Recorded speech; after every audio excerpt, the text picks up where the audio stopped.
Buenas noches con todos, soy el estudiante Kelvin Armando Cruzati Suárez de tercero de climatización paralelo A del Colegio de Bachillerato Luis Arboleda Martínez. A continuación les hablaré sobre la historia de Luis Alfredo Martínez. Fue un escritor y político ecuatoriano, nacido en Ambato el 25 de junio de 1869 y fallecido el 27 de noviembre de 1909. Guiado por sus inclinaciones intelectuales, alternó la actividad política con la literatura. De hecho, llegó a ocupar la plaza de subsecretario de Educación en el gobierno de Leonidas Plaza y fue ministro entre 1901 y 1905.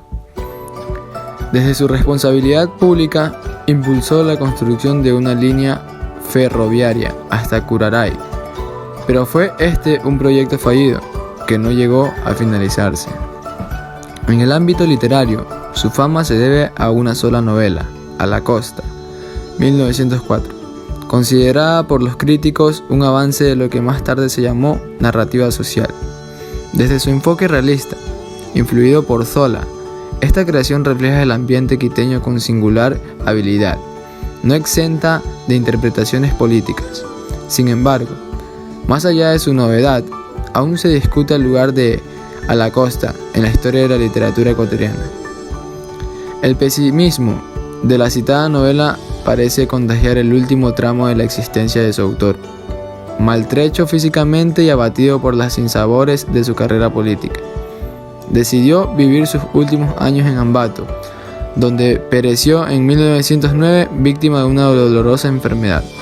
Perteneció a una familia de preocupación admirable hacia el cultivo de la literatura y las ciencias, de la pintura y toda manifestación de belleza, que ocupa bastantes páginas en la historia no solo de Ambato, donde se manifestó entre la admiración de quienes habitan esos parajes orlados por el huerto y el río.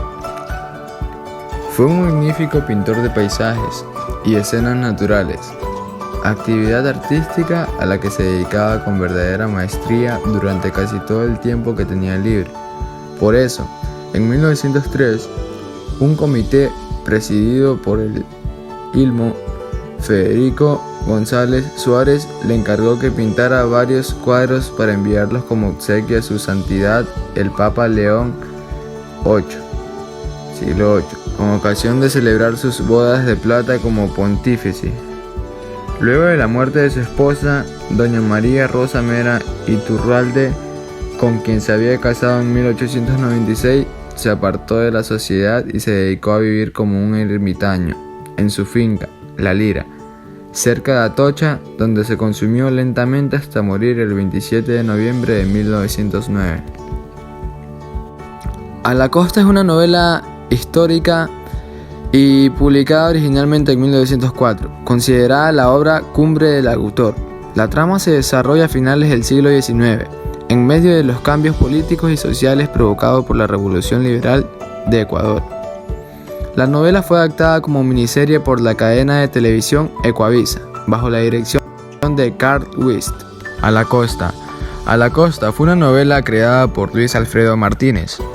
Presenta el terrible regionalismo debido a la migración interna entre la sierra y la costa, existente en el Ecuador a finales del siglo XIX, a través de Salvador Ramírez, un joven estudiante de clase media, que se ve obligado a migrar a la costa, intentando encontrar una nueva vida. El clima, las plagas, la envidia de los otros trabajadores hará muy difícil su vida y, aunque encuentre el amor, muere añorando las tierras que algún día fueron su hogar. Raúl Pérez Torres nos plantea este problema, pero esta vez se trata de la migración externa, con el personaje Manuel en su cuento USA, que te usa, logra plasmar la realidad de las personas que salieron del país obligadas por la pobreza que ocasionó la crisis económica de los 70. Las obras, a través de la migración, tienen como objetivo común denunciar la tragedia, la necesidad y la explotación que sufrieron y siguen sufriendo muchos ecuatorianos en nuestro país y fuera de él. Salvador es un joven perteneciente a una familia conservadora de Quito. Entabla amistad con Luciano, un joven hacendado de tendencia liberal que se enamora de la hermana de Salvador, Mariana. Cuando Mariana le confiesa a su familia que ella también está enamorada de Luciano, le prohíben tanto a ella como a Salvador volver a hablarle.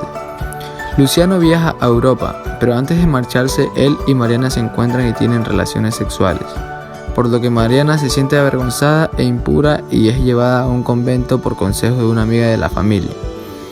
Cuando el padre de Salvador muere, la familia cae en desgracia y comienza a desintegrarse. Mariana es violada por un sacerdote que la abandona luego de dejarla embarazada. Tiempo después es empujada a la prostitución mientras su madre termina viviendo en un cuarto de otra familia. Salvador decide emigrar a la costa y trabajar en una hacienda. En la costa recibe abusos constantes de varios trabajadores y se enamora de Consuelo, la hija del capataz de la hacienda. Finalmente se casan y Consuelo queda embarazada, pero Salvador cae enfermo de malaria y es llevado de urgencia en busca de un doctor. Cuando llega a Guayaquil se encuentra con Luciano, que ha venido a buscarlo, y a quien Salvador le encomienda que cuide a Consuelo y a su hijo, justo antes de fallecer. La novela marca la superación del costumbrismo en la literatura ecuatoriana y explora problemas nacionales como el regionalismo, la corrupción de la religión, las falencias en la educación y los conflictos ideológicos. Ángel Felicísimo Rojas la llamó una de las más grandes novelas ecuatorianas. Jorge Enrique Adoum, por su lado, la calificó como la primera expresión de la voluntad de ver y explicarse al país. El autor, Galo René Pérez, aseveró que A la costa representaba el antípoda de Cumandá, novela escrita por Juan León Mera. De acuerdo a Pérez, Martínez mostró la sociedad desde una óptica liberal, mostrando la religión como una organización decadente nutrida del fanatismo ultracatólico de la época. Las descripciones del ambiente y su relación con la trama, al contrario de Mera, las hace evitando emplear lenguaje poético y mostrando su efecto directo sobre los personajes. También es considerada como la principal precursora del movimiento realista en Ecuador. Bueno, espero y les haya gustado esta pequeña redacción sobre Luis Alfredo Martínez y los invito a que se suscriban a mi canal